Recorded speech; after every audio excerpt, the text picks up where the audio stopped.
Es una satisfacción recibir en RPP a una compatriota peruana, la señora Pilar Cisneros, emigrada a Costa Rica en los años 70, que se convirtió, y lo puedo decir porque yo estaba allá y porque he visto, en la gran figura de la televisión de Costa Rica durante varias décadas, al término de las cuales incursionó el año pasado en la política, en la fórmula que llevó a la presidencia de la República al actual presidente Rodrigo Chávez. Ella es en este momento jefa de la fracción parlamentaria oficialista. Y a ese título es una figura política que, según algunas encuestas, es la que más popularidad tiene. Señora Pilar Cisneros, bienvenida a su país de origen, a su país natal. Muchas gracias, don Fernando. Para mí es un placer. Uno nunca olvida dónde nació. Yo tengo 4 hermanas aquí y me siento, pero plenamente orgullosa de dónde vengo. Y sin embargo, ha hecho una carrera en la televisión costarricense, se hizo temer, porque a lo largo de varias décadas fue una persona implacable, una persona crítica y una persona respetada unánimemente. Cuando entró a la política hace un año, comenzaron los disparos contra usted. Sí, y algunos de esos disparos era por su origen extranjero, sí, es decir, peruano. Sí, pero, señor, ¿sobrellevó eso con alguna facilidad o no? Sí, claro. Es que yo siempre digo que uno tiene que estar ubicado, quién es, de dónde viene y hacia dónde va. Y yo jamás en la vida voy a regañar ni a avergonzarme, ni mucho menos, del orgullo que me causa haber nacido en este país. Entonces, he trabajado más de medio siglo a conciencia, haciendo, creo, un buen periodismo en Costa Rica, y eso me ha merecido el respeto de los costarricenses. Y la gente me dice, mire, usted es más costarricense que muchos, usted realmente tiene el amor por Costa Rica impreso en el corazón, y es cierto. Pero uno puede tener 2 amores en la vida. Sí. No lo diga mucho porque puede dar pretexto a ciertas modalidades que no complacen a todo el mundo. Ahora bien, ¿qué la llevó al cabo de tantas décadas en el periodismo a incursionar en la política activa, a meterse realmente al meollo de donde se toman las decisiones y se descubren las sorpresas? Sí, vea, el dolor que yo siempre llevé en mi corazón de que un día su padre lo llame a usted y le diga, en cuestión de semanas nos vamos a vivir otro país. Porque la dictadura de Velasco Alvarado estaba persiguiendo y persiguiendo a mi padre, le habían hecho 2 juicios que mi padre había ganado y cada vez que ganaba el juicio ponían otro juez.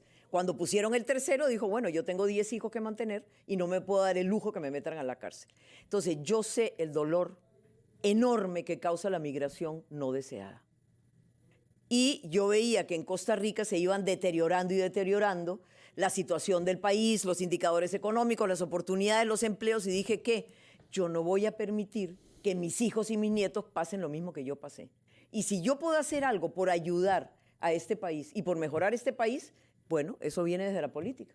Y así es como entró a la política. Sí, señor. ¿Y cómo es que tomó contacto con este candidato? Hay que decir un poco particular, sí, porque es una persona que, si bien, como usted, había nacido en Costa Rica, su país, había vivido fuera 30 años. No tenía casi experiencia real del trabajo en Costa Rica, porque es un hombre que ha hecho un doctorado en los Estados Unidos y después partió al Asia, en donde trabajó para el Banco Mundial. Y a una cierta edad regresa a su país y decide oponerse a toda la clase política, percibiéndola como corrupta e incompetente, y ganó las elecciones con su respaldo. Sí, señor, así fue, efectivamente. ¿Por qué? Porque Rodrigo Chávez regresa a Costa Rica y percibe exactamente lo mismo que yo estaba percibiendo. ¿Hacia dónde está caminando Costa Rica? Hacia el despeñadero. De ser uno de los países más igualitarios del mundo, nos convertimos en uno de los países más desiguales del mundo, donde cada vez había un desgarro mayor entre la gran mayoría de gente y la cúpula que se beneficiaba de esta componenda entre el poder político y el poder empresarial corrupto. Y eso no lleva a ninguna cosa buena, Fernando, a ninguna cosa buena. Entonces ahora, yo dije, bueno, la política será el medio para tratar de cambiar esto. Un punto que subraya usted es que las condiciones de la seguridad ciudadana se han degradado en Costa Rica, no por la migración extranjera, que sin embargo es más acentuada que en el Perú. Creo que 20 o 25% de los habitantes del país son extranjeros, sobre todo nicaragüenses, pero en los últimos tiempos también venezolanos, sino por el narcotráfico, que está usando a Costa Rica como placa para sus negociaciones. y esto ha ido agravándose con la impunidad de algunas instituciones. Así es, efectivamente. Costa Rica, por la situación geográfica que tiene, es el punto perfecto para que los productores de droga lleven la droga ahí y luego la manden a los mercados donde se consumen, básicamente Estados Unidos y Europa. Y los narcotraficantes saben perfectamente que Costa Rica no tiene ejército y que si bien tiene una buena policía, pues no es una policía, a ver, como la israelí o como la estadounidense, es una policía buena, pero muy civilista, muy pacifista. Entonces encontraron en Costa Rica un punto ideal para poder sacar la droga. Y usted sabe muy bien que al principio los narcos pagan con plata y después pagan con droga. Entonces se ha intensificado impresionantemente las bandas de vendedores de drogas en Costa Rica, a tal punto que los asesinatos por mantener los lugares, digamos, dominantes por cada grupo de droga, es realmente una cosa ya alarmante. Pero Fernando, igual, hace casi 20 años los chinos nos regalaron unos escáneres, regalados, al final de la administración de Óscar Arias. Pasaron 3 administraciones y nadie los instaló. Y ahí la gran pregunta es, ¿por qué? ¿Por qué? ¿Por la presión de los narcos? ¿Por la presión de los contrabandistas? Bueno, ahora Rodrigo Chávez dijo, yo los voy a instalar. Y en principio, a finales de este año, los escáneres deberían ser instalados. Como dice el presidente, si la droga no entra, si la droga entra pero es difícil sacarla, bueno, se irán a buscar otras bases de operación que no sea Costa Rica. ¿Cómo han hecho para sobrellevar una presencia tan masiva de extranjeros migrantes o refugiados en su país? Porque solamente nicaragüenses, tengo entendido que hay 1,5 millones, sí, para una población total que es poco más de 5 millones. Es 1,5 millones, más o menos como el Perú tiene de venezolanos, pero para una población total que es pequeña, 5 millones y pico, ¿no? Digamos que la migración nicaragüense ha sido una migración lenta, constante y sostenida durante décadas. De manera que esos nicaragüenses se han ido incorporando poco a poco a la actividad productiva del país, sobre todo en actividades que ya los costarricenses no quieren hacer, como recoger café, sembrar piña, cortar banano, ¿verdad? Empleadas domésticas, por ejemplo. Entonces, siempre hay un roce, porque claro, tener un 20% de población migrante es duro para cualquier país y ejercen una gran presión sobre los servicios del Estado, la seguridad social, la educación, etc. Ahora, digamos, a ver, se ha notado mucho más con los venezolanos, porque llegan miles todos los días, algunos efectivamente de paso hacia el norte para llegar a Estados Unidos, pero otros que ya se quieren incorporar a la economía. Sin embargo, Costa Rica se ha caracterizado siempre por ser un país muy hospitalario, de brazos abiertos para los migrantes, y yo soy un ejemplo de eso, porque a nosotros nos abrieron los brazos y pudimos hacer nuestra vida ahí. Entonces, no hay una fuerte tensión social por el momento por ese asunto. Costa Rica ha sido muy clara en decir por qué a nosotros no nos ayudan. Si le dan, digamos, ACNUR y así, le dan ayuda a otros países y a Costa Rica muy poco. Bueno, recientemente nos dieron $20 millones para ayudar a atender a esos migrantes. Quisiéramos saber, porque es un tema que concierne al Perú también, ¿cómo lograron volverse miembros de la OCDE, y qué ha significado para la gestión pública de su país el ser miembro de ese club de los países con mejor gobernanza del mundo? Mire, se tomó una decisión hace muchos años y se empezó a trabajar cambiando una serie de leyes, de normativas, de manera de administrar el Estado para lograr entrar. Entramos en el 2021. Y a partir de ahí ha sido muy interesante, Fernando. ¿Por qué? Porque cuando usted se compara con los mejores países del mundo, usted está en la cola. Y dice, bueno, ¿por qué estoy en la cola? Por ejemplo, somos el país OCDE que proporcionalmente más dinero invierte en educación, el 6.5%.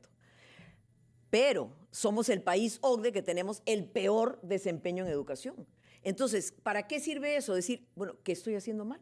¿Cómo es posible que yo invierta la mayor cantidad de dinero y tenga el peor resultado? Entonces, ¿qué pasa, Fernando? Uno dice, ¿qué hago mal? ¿Cómo corrijo? Y empiezan a hacerse una serie de correcciones con ayuda de los expertos de la OCDE y con ayuda de toda la información que OCDE le proporciona sobre qué cosas se hacen bien en otros países que usted puede aplicar en su país. Después de la crisis del COVID, ustedes han mejorado sus índices de desempleo. Ha bajado considerablemente la inflación bajo el impulso del actual presidente, que es su correligionario. Han bajado algunos impuestos. y ha bajado considerablemente el precio de los combustibles y la electricidad. Todo esto ha permitido que Costa Rica sea hoy considerado por The Economist el cuarto país del mundo por la calidad del clima para inversión extranjera privada. ¿Cómo lo han logrado? Bueno, tenemos un doctor en economía de presidente de la República. Así que el doctor en economía sabe perfectamente bien que si él mejora todas esas cifras macroeconómicas, mejora las posibilidades de invertir en el país, quita trabas. Viera la cosa, de todos los países latinoamericanos tenemos ese gran problema, pero la tramitomanía que nosotros llamamos es una cosa o era una cosa espantosa. Quitar trámites, quitar trabas, atraer inversiones. Eso ha permitido que el clima empresarial para los empresarios, tanto locales como internacionales en Costa Rica, sea mucho mejor ahora. Entonces, la gente no come macroeconomía, Fernando, pero si la macroeconomía está bien, las cosas empiezan a funcionar bien. En medio de esta crisis internacional, haber logrado bajar, por ejemplo, la tasa de desempleo de 13 a 11, es más, estando aquí, salió ya el último informe y ya bajó todavía mucho más. Entonces, es un presidente que está consciente que hay que ser muy estricto a la hora de gobernar y a la hora de gastar. Costa Rica es un país que tiene 45.000 millones de dólares en deuda. Es muchísimo. Es muchísimo Casi más la que el mitad de Perú. nuestro presupuesto se va a pagar deuda, Fernando. Eso es fatal, sí. ¿Sí? Hemos conocido eso en otras épocas, felizmente estamos muy por debajo de ese porcentaje tremendo. Señora Pilar Cisneros, muchas gracias por su presencia. Después de haber sido entrevistadora, me alegro que haya sido entrevistada y que lo haya hecho con buen humor y con respuestas claras y precisas. Que tenga usted una buena estadía. Usted me permite nomás por una favor. salidita chiquitita. Con todo gusto. Yo quiero decirle a los peruanos mirándonos al corazón, Fernando, al corazón. A mí me duele lo que está pasando en este país. Con el potencial que tiene el Perú, con la riqueza que tiene el Perú, ¿cómo pueden estar así? Y el llamado que yo le quiero hacer a los peruanos es: métanse en política la gente honesta, la gente que tiene al Perú en el corazón. Es durísimo, es realmente... Yo he llorado, usted no se puede imaginar la cantidad de veces que yo he llorado. Sí, me imagino un poco. De la frustración, de lo duro que es. Pero yo le digo a los peruanos que tienen en la sangre, Fernando, ¿por qué no hay un grupo de peruanos que son absolutamente geniales a la hora de hacer sus cosas? Son lo que ustedes han progresado, la economía del país como va. Llegó la hora de conciliarse, llegó la hora de hacer las paces, llegó la hora de escuchar a los sectores peruanos que están 1000 veces más atrasados que la vida en Lima, que es muy cómoda, muy buena y de mucho progreso. Entonces yo lo que les quiero decir es: métanse en política, hagan de este país un país mejor, trabajen por el Perú de los sueños. Porque como yo digo, el futuro no hay que visualizarlo, el futuro hay que trabajarlo. Hay que hacerlo, o sea, no es, a mí me encantaría un Perú así, no. Para tener un Perú así, como el que los peruanos se merecen, ¿de ahí? Hay que empezar a trabajar. Ojalá. Pilar Cisneros, muchísimas gracias por Gracias. esas palabras finales que nos hacen comprender por qué se ha vuelto usted la figura más popular en el mundo político de Costa Rica. Pilar Cisneros, peruana de nacimiento, Costa Rica como política, diputada y jefa de la bancada parlamentaria del Partido Oficialista. Muchísimas gracias por su presencia y vuelva con más frecuencia pues, a su país natal y visítelo Claro que siempre aquí en RPP. Muchas gracias en todo caso por hoy. Ha sido Pilar Cisneros. Vamos a hacer una pausa para hablar después de ella sobre enfermedades infecciosas y particularmente sobre el dengue en el Perú.